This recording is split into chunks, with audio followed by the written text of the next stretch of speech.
은혜를 아는 자 만들기라는 제목으로 하나님 말씀 증거하도록 하겠습니다. 오늘은 좀 휴지기를 갖고 다윗의 일대기에 대해서 큰 그림으로 한번 접근해 보기를 원합니다. 오늘 흐름으로 보면은 되게 슬프고 안타까운 장면입니다. 아들 압살롬이 반역을 했잖아요. 그래서 맨발로 울면서 피난을 했습니다. 그러니까 다윗의 인생 가운데 가장 바닥을 체험하는 시기고 실패를 체험하는 시기라는 것입니다. 이건 사울 왕에게 쫓길 때보다 더 심한 겁니다. 왕이었다가 추락했고 또 아들에게 쫓기는 진짜 부끄러운 모습이었다는 것입니다. 그럼에도 불구하고 하나님이 은혜를 주셔서 소수인데도 불구하고 다수인 그 압살롬의 군대와 전쟁을 해서 승리를 거두었습니다. 오늘 장면을 보니까 그 7절에 2만 명 정도를 죽였다 그러고 아마 백전 노장들이었기 때문에 지형지물을 잘 활용했던 것 같습니다. 물론 하나님이 은혜를 주신 거죠. 그래서 8절에 보니까 수풀에서 죽은 자가 칼에 죽은 자보다 많았더라. 그러니까 수풀 속에 들어가서 아마 지형을 모르는 사람들이 전멸했던 것 같습니다. 어쨌든 그래서 승리를 맛보게 되었고 그 다음에 압살롬은 도망을 치고 거기다가 또 다윗이 아들이니까 죽이지 않았으면 좋겠다라고 명령을 내렸음에도 불구하고 다윗이 얼마나 힘이 빠졌는지 명령이 통하지 않습니다. 영이 서질 않아요. 그래서 요압 장군이 죽이는 장면이 나옵니다. 그리고 18장 마지막에 보면은 내 아들 압살롬아, 내 아들 압살롬아 하면서 통곡하는 장면이 나옵니다. 뭔가 이기긴 이겼는데 쓸쓸합니다. 이게 뭔가 뭐 이런 생각이 든다라는 것입니다.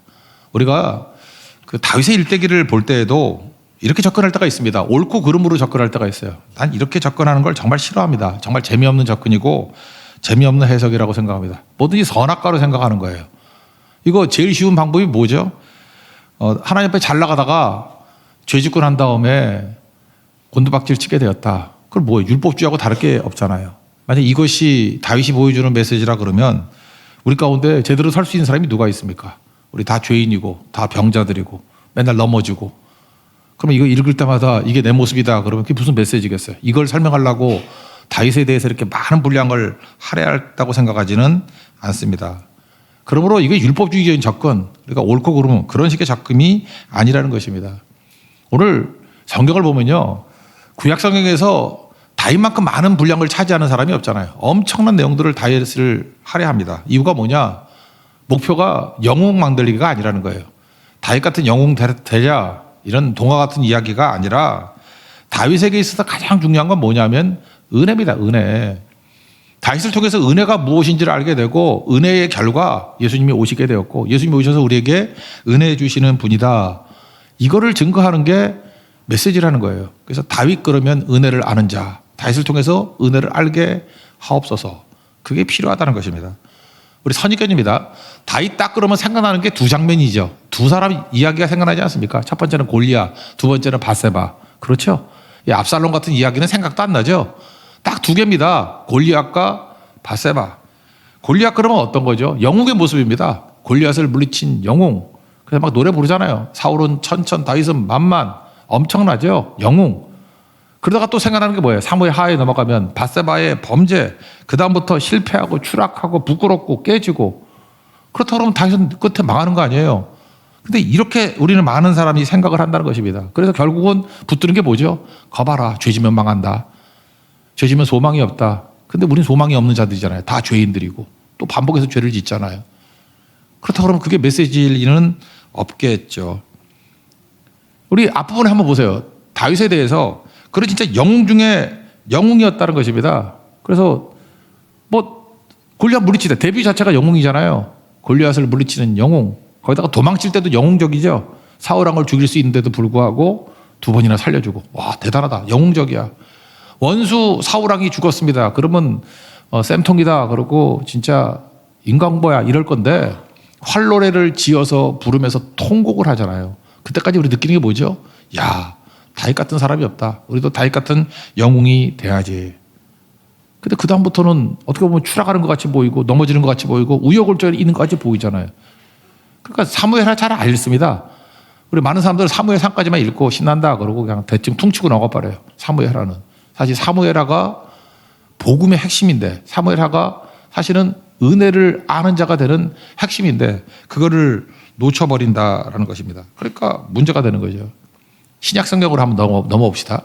신약 성경에 제일 먼저 나오는 게 마태복음인데 마태복음 1장 1절에 이렇게 되어 있습니다. 아브라함과 다윗의 자손 예수 그리스도의 계보라. 그러니까 예수님 연결되는데 굳이 구약에 많은 사람이 있음에도 불구하고 딱 두 사람을 찝어요. 아브라함과 다윗의 자손. 아브라함의 자손, 다윗의 자손. 그럼 뒤집어 얘기하면 아브라함이 조상이라는 거 아니에요. 다윗이 조상이라는 거 아니에요. 그럼 두 사람이 보여주는 게 무엇입니까? 첫 번째는 아브라함은 믿음의 조상.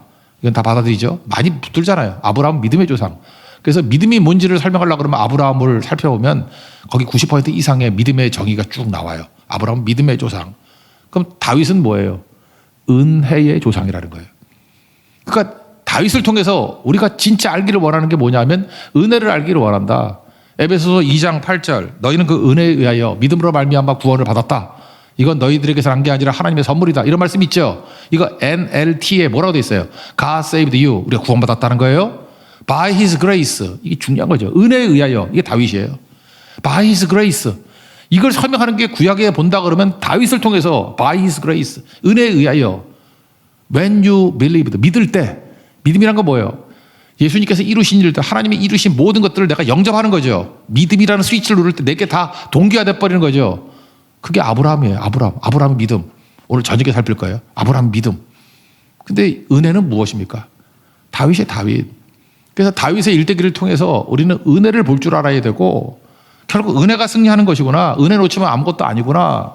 그걸 깨닫는 데까지 가야 된다는 것입니다. 다윗은 은혜예요. 아브라함은 믿음이고 그걸 우리에게 보여주기 위해서 아브라함과 다윗의 자손 예수 그리스도의 계보라. 그런 설명이 쭉 나오는 거예요. 족보만 봐도 다윗의 족보에서는 계속해서 은혜를 발견해야 돼요. 은혜를. 그래서 은혜. 그래서 나중에 예수 그리스도가 오셨구나. 우리에게 은혜로 구원을 주시기 위해서. God saved you by His grace. 그죠? 그게 다윗의 내용이라는 것입니다. 우리가 구속사의 그 틀이 있다 그랬죠. 약속이 있고 성취가 있다고. 그 하나님께서 약속하신 것은 반드시 성취하시죠. 그래서 하나님께서 약속하신 것 성취하기 위해서 사용하시는 게 뭐라 그랬어요? 우리 지난주부터 계속 강조했던 건데 기도죠. 쓰임받는 기도. 하나님이 약속하신 것을 기도를 보시고 그 기도를 사용하셔서 성취하신다. 또 주일 저녁에 설명했던 게 뭐였죠? 일을 통해서 우리가 하나님의 약속이 있는데 그 약속에 맞는 일들을 통해서 이게 사역이라 했죠. 사역을 통해서 성취를 이루신다 그랬죠. 이번 대만 선교 때 말씀을 증거했을 건데 하나님 약속하신 것이 있는데 그걸 뭘 통해서요? 사람을 통해서 성취하신다. 그러니까 우리가 해야 될 일이 무엇입니까? 약속이 성취되기 위해서 성취를 이제 거기서는 이제 구원이라고 표현하는데 그죠? Promise and deliverance. 약속과 구원이에요. 하나님께서 약속을 통해서 구원을 다 성취를 이루시는데 이런 것들을 사용하신다. 기도, 일, 사람을 사용하신다. 그럼 반대로 이게 왜 막혔죠? 약속이 성취되지 못하는 이유가 뭐예요? 죄라는 거예요. 죄. 그래서 죄를 어떻게 정의 내릴 수 있느냐? 이런 결과로 가지 못하게 하는 것, 그게 죄예요. 약속이 성취되지 못하게 만드는 것, 그게 죄라고. 그러니까 이 죄 문제를 해결할 길이 하나도 없잖아요. 여러분 만약에 다윗에 대해서 영웅 만들기가 목표라고 그러면 다윗은 영웅이다. 뭐 죄도 없잖아요. 다 잘하잖아요. 승승장구하잖아요. 그래서 잘 먹고 잘 살았다. 그게 무슨 메시지예요? 겉으로 볼 때는 영웅같이 보이고 허점 하나도 없어 보이고 당당한 사람같이 보이지만 그도 죄인이라는 거예요. 의인은 없나니 하나도 없고 모든 사람이 죄를 범하였으면 하나님이 영광에 이르지 못하다. 로마서 6장 나온 얘기 아니에요? 다 죄인이에요. 다 죄인. 다윗이 영웅인 줄 알았더니 다윗도 죄인이에요. 그래서 그가 어떻게 무너져요? 죄를 범하여서 영광에 이르지 못한다는 거예요. 죄가 영광, 결과로 이르는데 장애가 된다는 것입니다. 그러므로 애타는 거죠. 목마른 거죠. 필요한 게 무엇입니까? 이 죄를 어떻게 해결해야 되죠? 그래서 예수님이 필요한 거예요. 다윗의 자손 예수님이 오셔서 십자가에 달리시고 보혈의 피를 흘려주셔서 이 죄 문제를 씻어주셔야, 용서해 주셔야, 사해 주셔야 비로소 결과에 이르게 된다라는 것입니다. 창세기 1장에 나오는 결과가 뭐예요? 생육하고 번성하라, 땅에 충만하라, 뭐 하나님이 형상을 입어라, 뭐 다 있잖아요. 하나님이 영광에 임한다. 로마서 6장 23절의 표현에 의하면 그 죄가 해결이 돼야 결과까지 간다니까요. 우리가 영광스러워집니다. 생육하고 번성할 수 있습니다. 그리고 하나님 형상이 회복이 될 수 있다는 거예요. 누가 필요해요? 예수님이 필요하다고. 예수님이 어떤 분이에요? 우리에게 은혜 주시는 분. 은혜가 뭐예요? 너에게서 난 것이 아니라 하나님의 선물이다. 선물이 은혜잖아요. 은혜.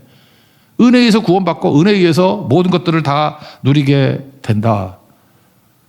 그래서 다윗을 통해서 은혜가 무엇인지를 깨닫게 되라는 것입니다. 우리 인생 가운데 영웅 받는다 그러면 몇 명이나 영웅이 될 수 있겠습니까? 우리는 죽어라 뛰고 있어요. 뭘 뛰고 있죠? 영웅 되려고. 그래서 제가 우리 성도들 만나봐도 그렇게 놀고 먹는 사람 별로 없어요. 진짜 열심히 삽니다. 나름대로 고민도 합니다. 그리고 노력도 하고, 쉽게 말해서 별짓 다 해봤어요. 먼 짓은 다 해봤어요. 안 해본 게 없어요. 다 해봤고, 학원도 다녀보고, 뭐 노력도 해보고, 뭐 일사각오 해가지고 뭐 머리도 매보고, 별짓 발버둥 쳤다니까요. 그래서 소수의 사람 뭐 영웅이 될 수도 있습니다. 그렇지만 자기는 알 거예요. 여전히 죄인이라는 거. 그게 뭐예요? 아무것도 아니라고. 다윗이 그랬어요. 또 넘어져요. 우리는 보통 이런 생각이 들잖아요. 일반 스토리 같으면은 뻘짓하다 망했다.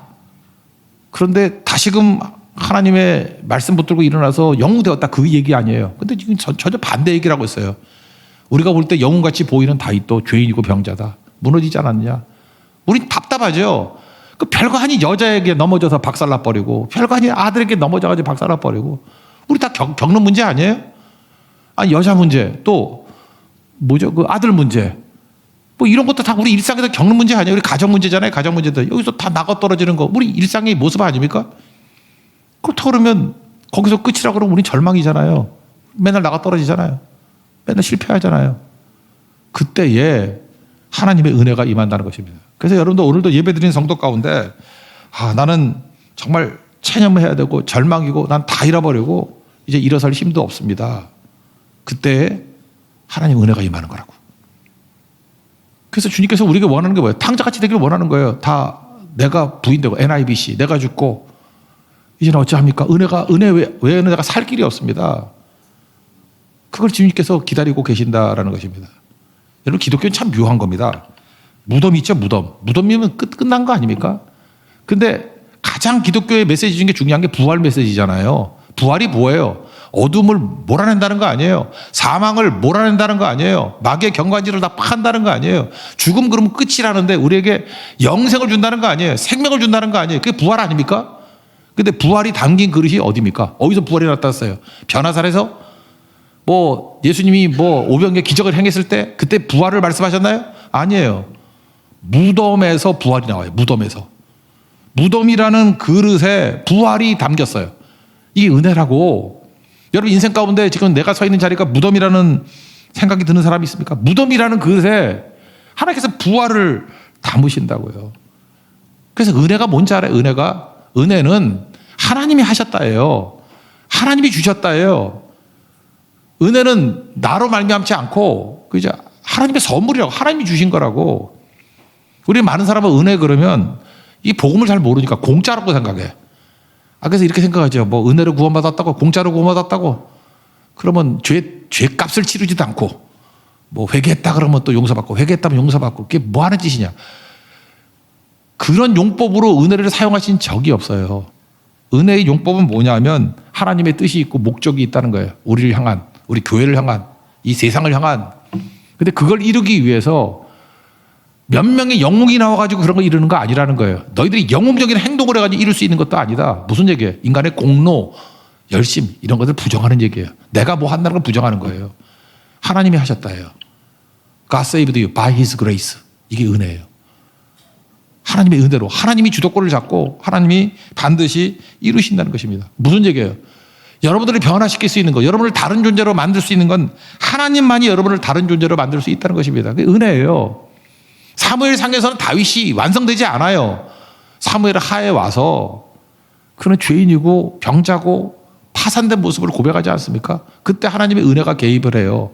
그래서 다시금 세워주고 또 계속 삶에 문제가 나타나. 세바의 반역부터 시작해서 여러 가지 문제가 있어요. 넘어질 생각이 넘쳐나거든요. 인생이 그런 거라는 거예요. 넘어지면 다시 주님의 은혜 때문에 일어서게 되고 또 넘어지면 하나님의 은혜 때문에 일어서게 되고 그래서 결국은 다윗이 살게 된 것은 은혜로 산 거였지 영으로 산 게 아니었다는 거예요.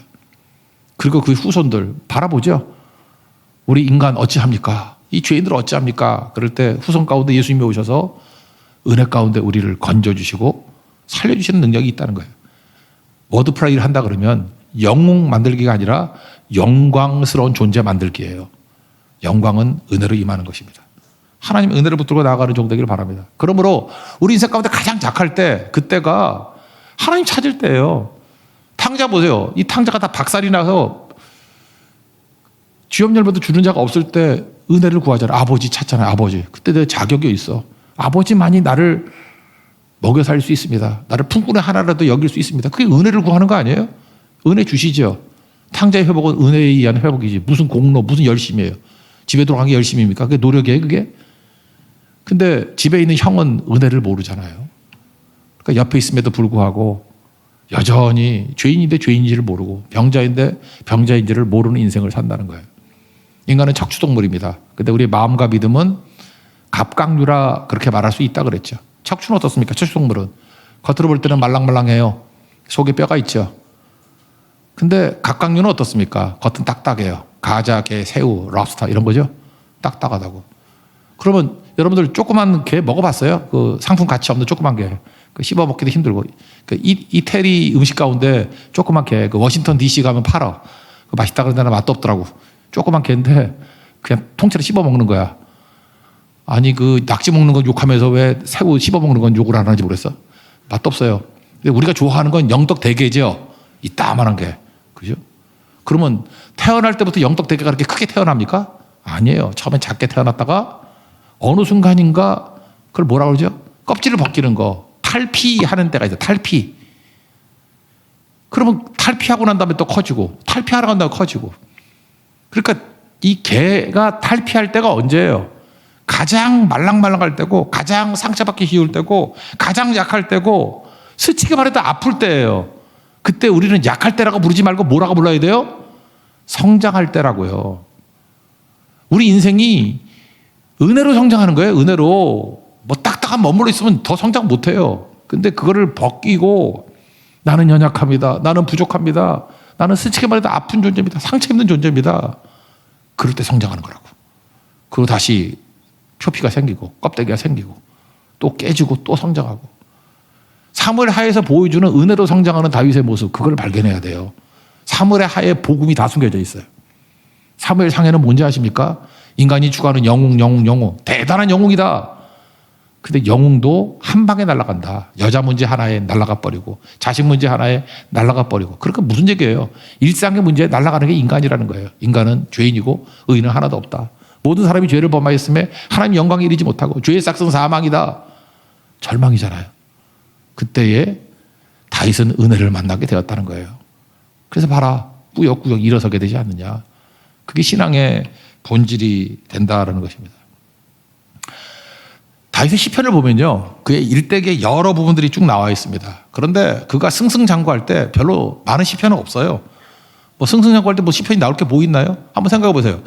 다윗 같으면 골리앗을 물리쳤어요. 그때 뭐 찬송이 뭐 몇 개 나왔겠어. 그냥 뭐 하나님 도와주셔 승리했다. 뭐 이 정도로 끝나고 길게 안 나왔을 거라고. 그리고 혼자 만약에 녹음해서 들을 수 있다 그러면 그거 계속해서 틀었겠지. 그죠? 뭘 틀었겠어요? 사울은 천천, 다윗은 만만, 흐뭇해서. 뭐 안 그럴 수도 있겠지만 그게 생각이 났을 거라고. 그죠? 그렇죠. 그 다음에 사울 왕을 죽일 수 있는데도 불구하고 두 번이나 살려주면 약간 좀 자랑스럽지 않을까? 그 부하들을 지나가면 우리 다윗은 대단해요. 죽일 수 있는데 살리고 세상에 이런 사람 없어요. 이런 인격 없어요. 그러면 아니야 뭐 돌아서고 또 웃겠지. 자식들 알긴 아는군. 막 그러고. 그죠? 그러지 않겠어요? 그 다음에 본심이었겠죠. 본심. 사울 왕이 죽었을 때 활로래 부르고 통곡을 했을 때 백성들의 민심이 오잖아요. 그때 혼자 그런 생각 안 했어요? 그래, 역시 내가 지혜롭긴 지혜롭군. 뭐 진심으로 울었다 할지라도 야, 나는 진짜 영웅 같아. 히어로의 모습을 다 갖추고 있어. 이랬잖아요. 거기에 무슨 은혜가 들어갈 틈이 있냐고. 우린 그런 완벽한 모습이 우리가 뭘 제대로 사는 모습이라고 생각하는데 그렇지 않다라는 거예요. 근데 그 이후부터 보십시오. 다윗도 인간이에요. 다윗도 죄인이고 다윗도 병자라고. 여자 문제에 날아가고 자식 문제에 날아가고 뭐 부하 문제에 날아가 버리고 뭐 똑같잖아요. 우리하고. 하나도 제대로 하는 것이 없다고요. 그때 비로소 엎드려요. 하나님 살려달라고, 붙들어달라고. 시편 중에 13편 하나를 보면은 이때가 되게 어려울 때였는 것 같아. 그래서 1절에 어느 때까지 숨어 계십니까? 하나님 언제까지 숨어 계십니까? 그러면서 다윗 시편 가운데 은혜가 나오는 게 뭐냐? 거기 6절에 이렇게 나와요. 내가 여호와를 찬송하리니 이는 주께서 내게 은덕을 베푸심이라. 영웅적인 행동을 통해서 문제를 해결했다. 그게 아니고 어느 때까지 나를 버려두시겠습니까? 언제까지 숨겠습니까? 그럴 때 그 아픔 속에 바닥 체험에서 하나님의 은혜를 체험했다고. 내가 은혜를 만났습니다. 주님께 내게 은덕을 베푸셨습니다. 그거를 붙드는 거라고요. 다윗의 시편 가운데 제일 좋아하는 시편이 시편 23편이죠. 23편을 되게 목가적이고 평안하고 뭐 배 터져서 만족하고 아무 문제가 없는 시편으로만 생각을 해요. 그거 아니거든요. 다윗의 시편 23편은 만족한 기도가 아니에요. 우리 1절 때문에 오해한다고. 여호와는 나의 목자시니 내가 부족함이 없으리로다. 나는 만족했다. 만땅이야 뭐. 나는 풀이야. 그런 거 아니라고요. 이 시편 23편의 핵심은 뭐냐? 우리 인생 가운데 어떤 일이 벌어진다 할지라도 로마서 8장 28절 말씀과 똑같아요. 합력하여 선을 이룬다. 가시찬양 뒤에 나오죠. 합력하여 선을 이루로다. 합력하여 선을 이루로다. 그 얘기라고. 그 얘기. 어떤 상황이 온다 할지라도 내 삶을 통해서 하나님의 뜻은 이루어져. 그걸 뭐라? 은혜죠. 은혜로 내 인생을 이루실 거야. 건지실 거야. 거기 보세요. 어떤 때는 푸른 풀밭과 맑은 시냇물 물가로 우리를 이끌어 가셔요. 그럴 때도 있죠. 예, 주님의 은혜예요. 동시에 사망의 음침한 골짜기를 다닌다 할지라도 해를 두려워하지 않아요. 하나님이 보호해 주잖아요. 어떤 상황, 합력하여 선을 이루신다고. 그래서 어떤 일이 벌어진다 할지라도 마지막 고백이 뭐예요? 내 평생의 선하심과 인자하심이 반드시 나를 따르리니. 결론적인 해석이 뭐예요? 합력하여 선을 이룬다는 거 아니야. 내가 여호와의 집에 영원히 거하리로다. 이거는요, 인생에 부침이 있을 때 했던 얘기라고.